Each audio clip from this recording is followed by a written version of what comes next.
All right, so welcome to lesson 2 of Celebrate Recovery.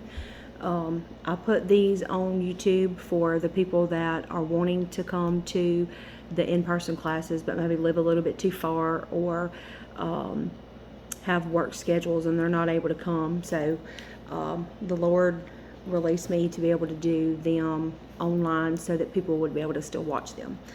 So this week we are going to do lesson 2, and the title of it is Powerless.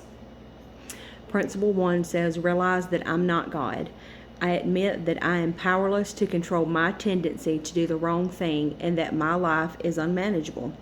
Happy are those who know they are spiritually poor, and that comes from Matthew 5:3. Step 1 says we admitted that we were powerless over our addictions and compulsive behaviors, that our lives had become unmanageable. Romans 7:18 says, I know that nothing good lives in me, that is in my sinful nature, for I have the desire to do what is good, but I cannot carry it out.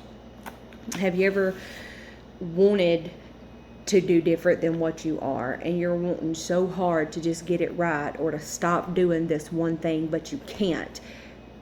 That's what it's saying. You want to do the right thing, but you either don't know how, or you can't, or you lack the self-discipline, or you have the desire to do better. So the introduction says, in Principle 1, we realize that we're not God.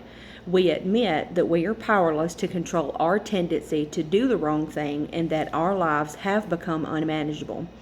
As soon as we take this step and admit that we are powerless, we start to change. We said that our old ways of trying to control our hurts, hang-ups, and habits didn't work. They were buried by our denial and held onto with our false power. So that reminds me, even 8 years in of walking with God, I still was struggling with control. And, God give me the intellect and the willpower to have that self-sustainment, that I can get up and I can get it done and I can get it handled. But it got to the point to where it was crippling me because I had my hand in it, and as long as my hand was in it, God's wasn't. And he had to remind me, look, either you're going to do this or I'm going to do this. And if you admit, God, the way that I've been doing it is not working, and I can't do this anymore, and I need you to take the lead, then you have to let him take the lead. But you also have to continually trust him to do it and not try to take things back into your own control. So tonight, or today, we are going to focus on 4 actions. 2 things that we have to stop doing and 2 things that we need to start doing in your journey. We need to take 4 actions to complete Principle 1. 4 actions. Stop denying the pain.